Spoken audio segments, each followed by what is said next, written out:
Assalamualaikum warahmatullahi wabarakatuh. Bismillahirrahmanirrahim. Alhamdulillahirabbil alamin. Wassalatu wassalamu ala asyrafil anbiya'i wal mursalin Sayyidina Muhammadin wa ala alihi washabihi ajma'in. La haula wa la quwata illa billahil azim. Tugas dakwah adalah tugas kita semuanya, apapun posisi, jabatan, dan kedudukan kita. Kita wajib sesuai dengan kemampuan kita untuk ikut berpartisipasi dalam kegiatan dakwah. Apalagi melalui dakwah melalui televisi, misalnya melalui Kalam TV. Dakwah akan lebih tersebar pada semua bidang dan juga pada semua daerah ya yang terjangkau, misalnya oleh Al-Kalam TV ini. Tentu saja dalam kegiatan dakwah ini memerlukan biaya, donasi. Oleh karena itu saya mengajak kepada saudara sekalian, kaum muslimin, kaum muslimat, mari kita bantu. Mari kita dukung Kalam TV ini. Dan saya mengajak kepada jamaah sekalian untuk ikut berpartisipasi aktif, apalagi dalam bulan suci Ramadan ini, untuk memberikan bantuan, donasinya, dananya, infaknya. Mudah-mudahan semuanya akan berakibat positif dan baik bagi kegiatan dakwah kita. Amin ya rabbal alamin. Alhamdulillahirabbil alamin. Assalamualaikum warahmatullahi wabarakatuh.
Assalamualaikum warahmatullahi wabarakatuh. Alhamdulillah wassalatu wassalamu ala Rasulillah Sayyidina wa Maulana Muhammad ibn Abdillah wa ala alihi wa sahbihi wa mawalah, amma ba'du. Pemirsa Kalam TV dan jamaah Masjid Alumni IPB bertemu kembali dalam acara kajian spesial khusus Ramadan, kajian syuruk bersama Kalam TV dan Masjid Alumni IPB. Kali ini bersama saya Aryan Fakih di bulan Ramadan yang penuh berkah, yang penuh rahmat dan penuh ampunan. Pemirsa Kalam TV dan jamaah Masjid Alumni IPB, mungkin yang tadi sahur banyak makanan yang luar biasa nikmatnya. Jangan lupa, barangkali ada yang nyempil-nyempil di gigi, barangkali ada buah durian nyempil, satu buah tolong dibersihkan, jangan sampai nanti malah mengganggu kehusuan puasanya. Oke, dalam kajian kita kali ini, alhamdulillah kita ditemani oleh narasumber yang luar biasa. Beliau adalah pakar ekonomi syariah, guru besar IPB. Beliau banyak menerima penghargaan dari luar negeri karena keilmuannya yang bermanfaat. Siapa beliau? Beliau adalah Profesor Irfan Syauqi Baik. Assalamualaikum Prof. Waalaikumsalam. Gimana, sehat? Alhamdulillah sehat. Gimana nih puasa kali ini, sibuk apa nih Prof? Nggak salah, kita Ya. terus berdakwah ekonomi syariah. Masya Allah. Tadi sahur sama apa Prof? Tadi sahur? Wah, rahasia kalau Wah, barangkali seblak nggak mungkin ya kalau sahur pakai seblak. Gini Prof, ini kan bulan suci Ramadan tuh banyak makna di dalamnya. Saya pengen tahu nih Prof, mohon maaf nih. Menurut Profesor nih, apa sih makna Ramadan bagi Profesor Irfan Shauqi Baik ini? Baik, bismillahirrahmanirrahim. Nahmaduhu wa nusalli ala rasulil karim wa ba'd. Jadi kalau buat saya bulan Ramadan ini adalah bulan yang penuh dengan opportunities. Masya Allah. Bahasa kerennya opportunities. Jadi ada banyak kesempatan sebenarnya buat kita yang Allah buka melalui bulan Ramadan ini. Di mana pintu-pintu kebaikan itu menjadi sangat luar biasa. Ya, terbuka lebar dan ruang untuk kemudian Allah berikan ganjaran pahalanya juga sangat luar biasa meningkat, dan di dalamnya juga ada sejumlah keutamaan-keutamaan. Jadi buat saya ini adalah kesempatan untuk bagaimana kita berharap Allah mengampuni dosa kita. Di bulan-bulan sebelumnya ini kesempatan untuk membakar semua dosa, menjemput ibadah, dan menjemput yang terpenting adalah ridhonya Allah Subhanahu wa Ta'ala. Masya Allah. Makanya saya kalau masuk bulan Ramadan itu, ini harus gaspol ini. Wah, tapi ini udah nyangkut ini nih Prof nih. Tema yang disuguhkan pada kesempatan kali ini cukup menarik juga nih Prof.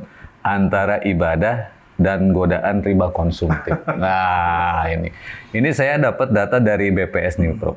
Saya tuh kan kalau melihat fakta di lapangannya itu kan banyak tuh emak-emak, saya sering ngisi kajian nih mama tuh Prof. Ustadz katanya kalau bulan Ramadan itu ternyata pengeluaran itu bisa 2 kali lipat Prof. Emang kalau dilihat tuh jangan jauh-jauh lah di rumah tuh Prof. Segala menu tuh diada-adain. Kalau buka puasa itu kan menu dari bahan dasar pisang aja Prof. Itu berbagai macam jenis Prof. Kolak pisang, goreng pisang, ada keripik pisang, semuanya dari pisang Prof. Sampai pohon pisangnya itu dipasang di meja Prof. Mas juga kebetulan hobi pisang. Nah, ini saya cari juga, saya dapatkan kemarin tuh baca dari data BPS nih Prof ya. Ternyata memang Ramadan ini kalau dilihat itu punya dampak keberkahan yang luar biasa. Ini ada ternyata data dari Badan Pusat Statistik, pertumbuhan konsumsi rumah tangga itu ini tahun 2025 Prof. Itu tumbuh sampai 4,91%. Terus nilai belanja selama Ramadan di 2025 ini prediksi yang tahun 2025 itu mencapai 1.188 triliun. Bahkan kalau didapatkan dari data lain itu selama Ramadan sampai Idul Fitri itu mencapai 248,1 triliun. Ini data pertumbuhan konsumsi rumah tangga. Ini gimana cara mengartikannya nih Prof? Jadi pertama data ini memang kalau melihat pertumbuhan setiap tahun, yang namanya bulan Ramadan itu bisa menjadi bulan pemantik pertumbuhan ekonomi. Waduh. Kenapa? Karena konsumsi tadi naik. 1.188 triliun data 2025 itu naik 248 dari triliun dari konsumsi di bulan-bulan biasa. Jadi luar biasa. Apalagi kalau lihat di tahun lalu di 2025 kan triwulan pertama pertumbuhan ekonomi kita sempat turun di bawah 5%. Tapi kemudian ada bulan Ramadan terpantik. Wah, ada dampak juga berarti ya. Masya Allah ya. Lewat dari 5% lagi, 5,1 ya, pada saat itu. Artinya apa? Artinya secara reguler, regulernya karena tiap tahun begitu polanya. Bulan Ramadan itu bisa menaikkan pertumbuhan ekonomi. Masya Allah. Bisa meningkatkan cuan. Wah, buat siapa? Buat pelaku usaha ekonomi. Mohon maaf nih Prof nih, saya pernah nih punya teman ya, ada itu non-Muslim Cina Prof. Dia pengusaha penjual di alat buat tempat makan tuh. Setiap bulan Ramadan, itu habis-habisan Prof. Apa kata teman saya, dia nanya, Ci katanya kok kayak yang bahagia katanya ketemu Ramadan. Hanya cuan katanya. Bilangnya gitu. Ternyata buat non-Muslim juga ini ada dampak keberkahannya ya Prof. Ya inilah keberkahan Islam rahmatan lil alamin. Masya Jadi Allah. ibadahnya umat Islam di bulan Ramadan itu kan mengalami peningkatan. Ya. Perasaan kita kan, syuur kita, perasaan kita, wah semangat. Ya, nah kita ingin memanfaatkan. Nah salah satunya itu adalah Nabi kan mengajarkan kita untuk banyak berbagi. Ya, banyak berbagi. Bahkan dalam hadis, walaupun sebagian mengatakan lemah, tapi narasinya sangat baik. Afdhalus sedekah fi Ramadan. Ya, jadi sebaik-baiknya sedekah adalah sedekah di bulan Ramadan karena pahalanya jadi berlipat. Nah, orang itu banyak yang mengejar itu sehingga dia kemudian belanjanya lebih banyak. Ya, kemudian membeli makanannya lebih banyak. Berebut menjadi tuan rumah bukber bersama satu dengan yang lain. Kemudian juga hubungan antar keluarga semakin dekat. Sehingga akhirnya mereka juga ya kalau tidak buka puasa di rumah juga ke restoran. Industri kuliner, makanan meningkat. Belanja baju, industri fashion meningkat, ya. Dan yang lain-lain sehingga konsumsi itu mengalami peningkatan dan banyak ya dunia usaha perusahaan yang keuntungan Ramadan bisa mengcover keuntungan satu tahun. Masya Allah, luar biasa. Banyak yang begitu. Itu artinya secara makronya luar biasa. Ya, kontribusi umat Islam dan itu terjadi secara global. Bukan hanya di Indonesia, tapi juga di negara lain. Bukan hanya di negara Islam mayoritas, tapi juga di negara Muslim minoritas. Karena konsumsi itu pasti akan meningkat di Eropa, di Afrika, dimanapun. Ya, itu orang pasti di bulan Ramadan itu terjadi peningkatan. Tidak pernah dalam sejarah, ya paling tidak dalam mungkin 50 tahun terakhir, bulan Ramadan itu pertumbuhan ekonomi turun itu belum pernah naik terus ya? Jadi naik terus. Artinya apa? Keberkahan ada di dalamnya. Mungkin saya coba nanyain dulu dari perspektif yang lain, karena kan ada fakta juga yang ternyata kalau kita gali dari tema yang disodorkan ini kan ada godaan di sini, godaan riba nih. Nah, mungkin dari data tadi itu kan secara makro tuh Prof ya. Nah, mungkin kalau misalkan di breakdown lagi, barangkali ada tuh dari data makro tadi sebetulnya di sini ada yang tergoda riba di dalamnya gitu. Saya tuh pengen tanya ini untuk Prof, mungkin bisa elaborasi juga untuk apa namanya pendidikan untuk masyarakat juga sebetulnya. Menurut Profesor itu kalau riba tuh kayak gimana sih? Definisinya apa atau gimana? Jadi kadang-kadang yang membuat orang kemudian terjerembab, terperangkap dalam riba itu adalah ketika dia memiliki keinginan yang melebihi kemampuan. Nah, yang jadi masalah ketika keinginannya itu didasarkan atas dasar gengsi. Misalnya malu tetangga sebelah bikin buka bersama sekian porsi, masa kita enggak? Kalau kata mama sekarang gaya selangit ekonomi sulit. Bagus di sulit ya, pemirsa ini luar biasa. Iya, itu mama itu biasa. Biasa gaya selangit ekonomi sulit. Nah, akhirnya mereka kemudian banyak mencari jalan pintas. Nah, jalan pintas yang paling cepat itu adalah melalui pinjaman online.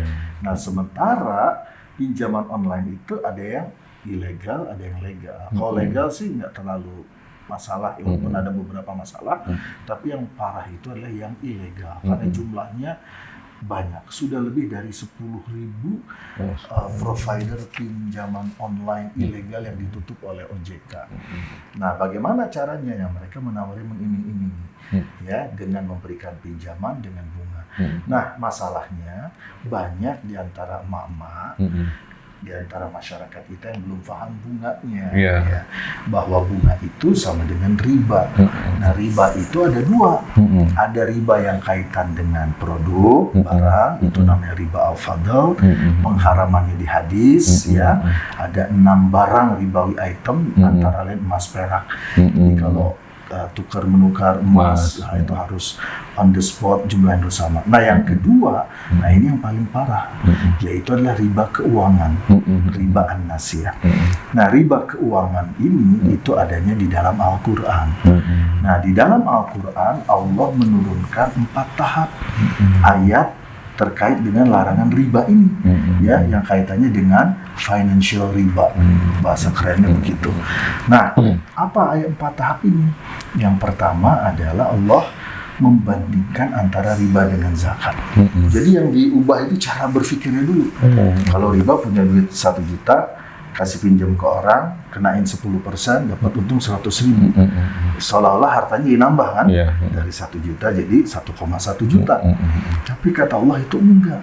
Kalau zakat orang ngeluarin 1 juta, keluarin 2,5%, 25.000, berarti sisanya 975.000. Hitungan kita kan jadi turun. Ya. Tapi kata Allah enggak.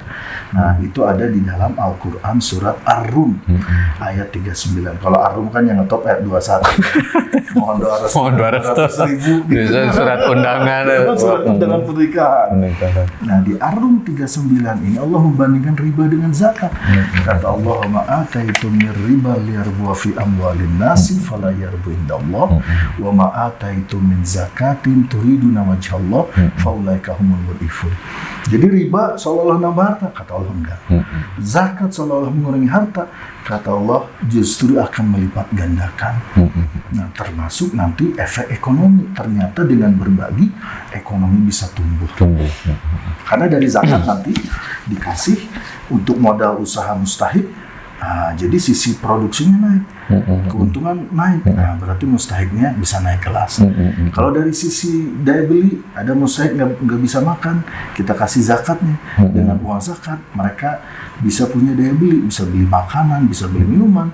Nah, secara ekonomi, permintaan itu akan naik, ekonomi juga akan tumbuh. Tadi yang konsumsi itu salah satu dari belanja. Itu yang pertama. Yang kedua, itu adalah Allah mulai mengancam para pelaku dosa riba dengan ancaman azab yang pedih. Itu di surat An-Nisa ayat 160-161. Yang diancam adalah orang Yahudi yang suka praktek itu. Ayat yang tahap ketiga itu mulai melarang sebagian. Ada di surat Ali Imran ayat 130. Yang dilarang adalah riba yang ad'afa mudha'afa, yang berlipat ganda. Maksudnya gimana? Kalau ngasih pinjam 1 juta, bunganya 100%. Ya, kalau beli KPR, bunganya 300% selama 15 tahun. Nah, itu namanya riba ad'afa mudha'afa, yang berlipat. Baru yang keempat, ya, itu adalah ayat di mana Allah melarang semua. Kalau ayat yang ketiga ini, tahap ketiga namanya haramul juz'i. Jadi yang dilarang yang berlipat minimal 100%. Kalau 20% dilarang enggak. Makanya kadang-kadang ada orang bilang, oh riba bunga 20% enggak apa-apa. Kenapa? Karena dari ayat ini yang dilarang yang 100%. Yang di bawahnya mah nggak apa-apa gitu. Itu betul, tapi belajarnya belum tuntas. Karena baru tahap ketiga. Ada yang tahap keempat, yaitu di surat Al-Baqarah 275 sampai 279, ada yang mengatakan 275 sampai 281. Nah, di ayat 275 jelas diharamkan semuanya. Yang wa halallahu al-bai'a wa harrama riba. Jadi haram semua, mau 1%, mau 100%, mau lebih dari itu berapapun itu haram, ya. Bahkan yang menarik apa? Ini Ustadznya, kita harus sosialisasikan terus ke masyarakat. Jadi orang yang suka makan riba itu dianggap ngajak berperang Allah dan Rasulnya. Jadi mungkin kalau dalam bahasa sekarang terorisme dalam itu adalah luar biasa ya, serem amat ya. Betul. Karena kan di ayat yang ke-277 278 kan kata Allah, ya ayyuhallazina amanu taqullaha wa zaru ma baqiya minar riba in kuntum mu'minin. Ya, wahai orang yang bertakwa, yang beriman bertakwa, ya ayyuhallazina amanu taqullaha, ya, ujungnya apa? In kuntum mu'min, gitu ya. Berarti itu kan penekanan yang sangat luar biasa. Supaya apa? Tinggalkan riba. Kenapa? Karena di ayat berikutnya dikatakan fa'illam taf'alu fa'zanu biharbin minallahi wa rasulih. Kalau enggak, fa'zanu biharbin minallahi wa rasulih. Sama dengan mengajak berperang. Kan teroris bahasa Arabnya al-irhabiyun. Berat juga nih Prof ya. Cuma ini menjadi pertanyaan gini nih Prof. Betul. Kenapa sekarang tuh fakta di lapangan tuh masyarakat lebih tertarik dengan riba daripada dengan syariat Islam?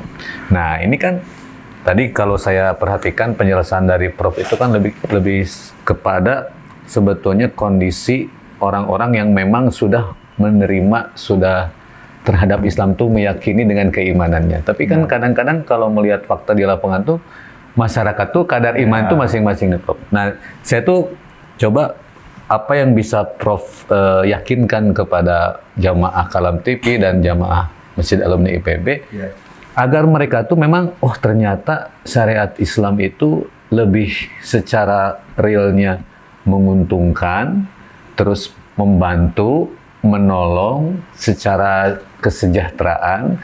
Kan kalau tadi kalau misalkan secara alur ekonominya kan meningkatkan daya beli dengan cara, tapi bagi mereka tuh apa sih ide dari syariat Islam itu bisa membuat mereka tertarik dan bisa menjamin kesejahteraan hidup mereka dibandingkan riba itu apa sih, Prof? Ya, jadi kita ini memang berada pada satu masa yang sangat sulit. Dan masa ini sudah diprediksi oleh Nabi 14 abad yang lalu. Rasulullah SAW sudah memprediksi akan datang nanti satu masa di mana semua orang nggak bisa lepas dari riba walaupun punya sekalipun. Dan saya meyakini itu masanya adalah sekarang.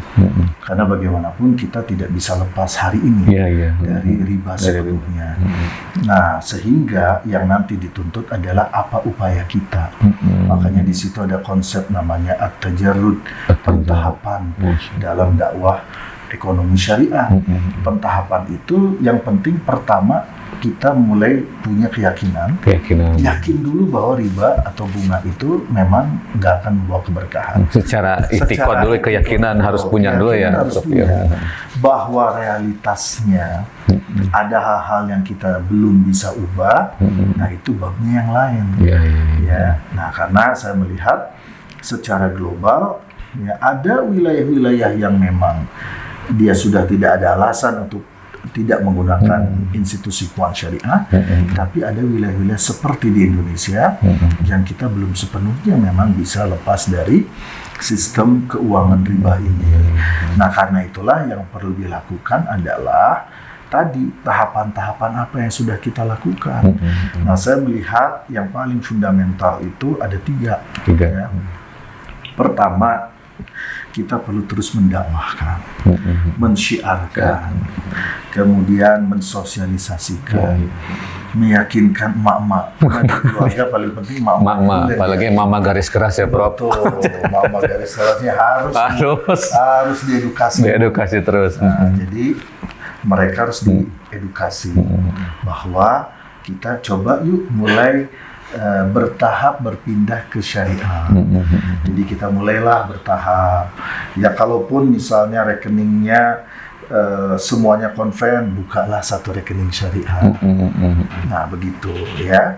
Nah jadi itu yang harus kita lakukan, edukasi, penjelasan, ya termasuk akad-akad. Itu juga harus kita jelaskan tentu dengan bahasa-bahasa yang mudah difahami. Ya tentu menjelaskan ke emak-emak dengan ke mahasiswa kan beda gitu ya. Nah ini yang perlu untuk kita lakukan, proses edukasi, penyadaran. Nah yang kedua, ini juga yang penting adalah dari sisi kelembagaannya. Jadi kita harus punya tuh bank syariah, lembaga keuangan syariah yang kuat, yang amanah, yang SDM-nya juga ngerti tentang konsep akad. Karena kadang-kadang saya sering menemukan SDM kerja di lembaga keuangan syariah, tapi menjelaskan akad nggak sabaran. Nggak sabarannya akhirnya bilang gini, bagi hasilnya 50-50, gini aja lah, ini setara bunga 5%. Waduh. Ya kan harusnya jangan begitu. Jadi salah nangkep ya berpikirnya ya? Kayak konvensional kan akhirnya. Akhirnya orang mikir, sama aja, karena SDM-nya kurang sabar. Kurang sabar. Ya, kemudian juga yang jadi masalah ini, kadang-kadang kalau melakukan fraud, walaupun di lembaga keuangan syariah, namanya setan kan dia mau pilih-pilih. Oh, lembaga keuangan syariah nggak digoda, enggak, dia goda juga. Kadang-kadang kan suka terjadi fraud. Ya, beberapa kasus besar yang pernah terjadi di industri keuangan syariah, ya, mau di perbankan, di fintech, itu semua masalahnya satu, nggak amanah, nggak sesuai dengan akad. Banyak terjadi pelanggaran akad. Akhirnya apa yang terjadi? Ya terjadilah gonjang-ganjing begitu. Terjadilah persoalan-persoalan berat. Kenapa? Karena setelah saya pelajari, semuanya kuncinya satu, nggak amanah. Kok bisa lembaga kemasyarakat nggak amanah? Ya tadi, karena nggak semua orang tahan dengan godaan syaitan. Gitu. Makanya kualitas SDM harus ditingkatkan, kualitas tata kelola harus ditingkatkan. Jadi harus bisa dideteksi kalau terjadi penyimpangan. Nah, termasuk ini juga yang penting nih, ya para jamaah. Dia harus bisa mengembangkan produk dan layanan yang sesuai dengan kondisi dan kebutuhan masyarakat. Nah, itu paling ya dari sisi teknologinya, dari sisi inovasi produknya, dari sisi kemudahan aksesnya. Sebagian industri masyarakat udah oke, tapi sebagian lagi belum oke. Nah, kadang-kadang masyarakat kan ngebanding-bandingin terus gitu. Ya wajar masyarakat membanding-bandingkan karena itu kan sesuai dengan preferensi kebutuhan mereka. Bisa nggak memfasilitasi semua transaksi online dengan baik? Bisa nggak memfasilitasi belanja misalnya? Memfasilitasi pembukaan rekening investasi secara online, nggak perlu datang ke kantor cabang. Iya, ribet. Ya. Sekarang requestnya masyarakat kan begitu. Nah, tapi juga tetap aman, nggak gampang dibobol. Ketangguhan sistemnya seperti apa? Ini yang perlu dilakukan. Kualitas, jadi tata kelolanya, manajemen resikonya, ya kemampuan mereka memberikan pelayanan terbaik itu penting. Nah, kemudian yang ketiga tentu kita berharap dari sisi kebijakan. Nah, kebijakan itu kita harus terus dorong. Nah, alhamdulillah kita udah punya banyak undang-undang. Bahkan yang terbaru kita punya Undang-Undang Nomor 59 ya tahun 2024 tentang Rencana Pembangunan Jangka Panjang Nasional 2025 sampai 2045. Apa ini RPJP nasional? Mungkin dulu zaman Soeharto ada GBHN. Ini semacam panduan sampai 20 tahun ke depan. Apa yang menarik? Di panduan 20 tahun sebelumnya, 2005 sampai 2025, di Undang-Undang 17 tahun 2007, itu nggak ada sama sekali kata bank syariah, keuangan syariah itu nggak ada. Tapi sekarang ada, Prof. Sekarang ada banyak. Artinya, kayak di guidance-nya Iya, jadi di undang-undang sudah diatur, sudah ada ekonomi syariah sampai 2045. Artinya secara regulasi sudah ada, tinggal bagaimana kita memanfaatkan. Ya, alhamdulillah nih ya, saya bersyukur Menteri Bappenas kita kebetulan guru besar FEM, senior kami di Fakultas Ekonomi dan Manajemen, itu Agustus ya melalui deputi beliau di Bappenas sudah buat surat edaran untuk menjadikan ekonomi syariah indikator rencana pembangunan jangka menengah daerah di setiap provinsi, kabupaten, kota, ya sampai dengan akhir Desember 2025 yang saya tahu dari surat edaran itu sudah 13 provinsi, 60 kabupaten kota. Artinya mereka yang 13 provinsi, 60 kabupaten kota, mereka udah semangat membangun ekonomi syariah. Salah satu indikatornya itu adalah kaitan dengan perkembangan keuangan syariahnya. Nah, jadi artinya ini harus kita suarakan. Jadi memang dakwah ekonomi syariah ini luar biasa berat. Jadi kalau saya lihat tuh, Prof ya, memang kan negara kita tuh kan negara demokratis ya, demokrasi lah gitu. Sebetulnya kan syariah Islam ini bisa dijadikan satu proposal kan sebetulnya buat penggunaan di sistem negara kita juga kan. Cuma kalau saya lihat tuh memang sosialisasinya tuh kayak kurang ya. Artinya tuh emang betul, emang benar apa enggak nih syariat Islam tuh jadi solusi terhadap ekonomi? Nah itu tuh belum kelihatan, Prof. Gimana kira-kira tuh, Prof? Nah, makanya ini justru dakwah dan jihadnya menghadirkan solusi. Jadi banyak sekarang ekonomi syariah itu bisa jadi solusi. Misalnya contoh zakat, ketika terjadi bencana, benar di Sumatera, itu kan luar biasa dahsyat. Kemudian di beberapa wilayah yang lain. Setiap terjadi bencana, salah satu institusi yang paling fast respon dan ada di hari pertama kejadian bencana itu Basnas. Basnas dan lembaga amil zakat. Jadi Basnas, Las Nasional, ya, Inisiatif Zakat Indonesia misalnya. Nah itu Lasnas dan Basnas ya, itu termasuk yang paling awal. Basnas tanggap bencana itu hari pertama, sekian jam setelah kejadian, mereka langsung tuh terjun. Ya. Artinya apa? Dia bisa menjadi solusi. Itu ekonomi syariah. Pakai dana apa? Dana zakat, infak, sedekah. Nah sekarang kemudian apa lagi yang kedua? Kita punya konsep wakaf. Bisa nggak hutan itu kita jadikan aja jadi aset wakaf? Jadi negara mewakafkan ya hutan yang di bawah kekuasaan negara, nyatakan aja sebagai hutan wakaf. Kalau jadikan hutan wakaf, dia nggak boleh beralih fungsi. Benar. Fungsi hutannya akan tetap kejaga. Bisa kejaga kan keseimbangan lingkungannya ya, Prof. Ekologis lingkungan itu akan terjaga. Nah itu solusi. Solusi-solusi. Coba ya di lahan-lahan yang gundul, kalau itu wakaf, nggak berani nantangin Allah kalau masih berani. Nggak kan ada kebun sawit kali ya, Prof ya? Diskusinya lain. Tapi artinya kalaupun mau mengembangkan sawit itu harus diatur. Iya kan ada ininya, spesifikasi ininya lahannya ya. Problemnya karena ada yang ilegal logging, pembakaran liar ya, yang begitu-begitu gitu. Nah, jadi maksud saya ekonomi syariah itu sebenarnya sudah banyak berkontribusi. Hanya memang yang mensosialisasikannya sosialisasi lebih besar lagi. Kayak ada bank syariah misalnya, dia zakatnya ratusan miliar, ya, dikolaborasikan dengan Basnas dengan lembaga zakat. Itu kan bisa lebih dari 1 juta mustahik yang dilayani ya, dengan sebab hal tersebut diberdayakan secara ekonomi. Nah, tinggal yang begini-begini perlu disosialisasi. Nah, Ustaz, kalian lah yang harus profesor juga lah. Aduh, kampanye ya, Prof. Baik, Masya Allah tuh. Sebetulnya masih asik nih, Prof, nih karena waktunya memang ini. Kalau nggak kita kelewatan Jumat buka puasa. Ya, pemirsa jamaah Masjid Alumni IPB dan pemirsa Kalam TV, sebetulnya ngobrol sama Profesor Irfan ini masih asik banget nih. Kita tadi udah banyak lah ilmu terkait dengan ibadah, terus tadi kan godaan riba. Tadi sudah banyak lah spesifikasi gimana penjabaran dari riba, gimana misalkan pemaknaan Ramadan. Jadi jebakan riba. Mungkin dari penjelasan dari Profesor Irfan tadi bisa menambah ilmu buat kita semuanya sehingga di Ramadan ini bisa ibadah tuh terjaga dengan benar gitu, nggak kejebak riba ya, Prof. Karena tadi pengetahuan tadi, terus kita juga semakin mengenal syariat Islam gitu kan, mengenal tadi ekonomi syariah. Ternyata ekonomi syariah juga ternyata lebih mensolusikan daripada tadi yang riba gitu kan.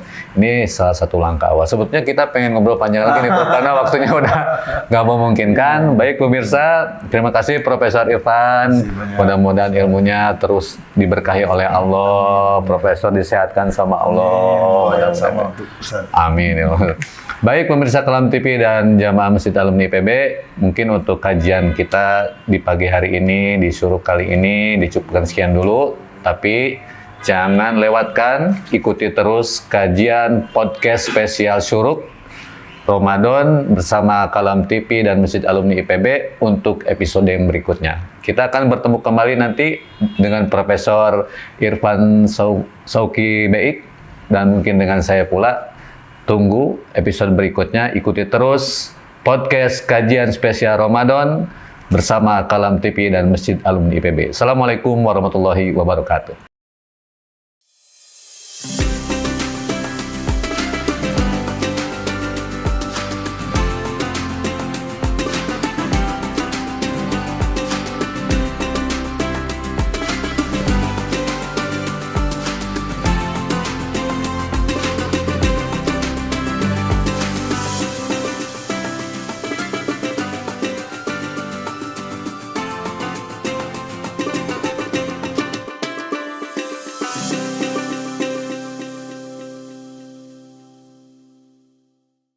Assalamualaikum warahmatullahi wabarakatuh. Bismillahirrahmanirrahim. Alhamdulillahirabbil alamin. Wassalatu wassalamu ala asrafil anbiya wal mursalin Sayyidina Muhammadin wa ala alihi wa sahbihi ajma'in. La haula wa la quwata illa billahil azim. Tugas dakwah adalah tugas kita semuanya. Apapun posisi, jabatan, dan kedudukan kita. Kita wajib sesuai dengan kemampuan kita untuk ikut berpartisipasi dalam kegiatan dakwah. Apalagi melalui dakwah melalui televisi, misalnya melalui Kalam TV. Dakwah akan lebih tersebar pada semua bidang dan juga pada semua daerah ya yang terjangkau, misalnya oleh Al-Kalam TV ini. Tentu saja dalam kegiatan dakwah ini memerlukan biaya, donasi. Oleh karena itu saya mengajak kepada saudara sekalian, kaum muslimin, kaum muslimat, mari kita bantu. Mari kita dukung Kalam TV ini. Dan saya mengajak kepada jamaah sekalian untuk ikut berpartisipasi aktif, apalagi dalam bulan suci Ramadan ini, untuk memberikan bantuan donasinya, dananya, infaknya. Mudah-mudahan semuanya akan berakibat positif dan baik bagi kegiatan dakwah kita. Amin ya rabbal alamin. Walhamdulillahirabbil alamin. Assalamualaikum warahmatullahi wabarakatuh.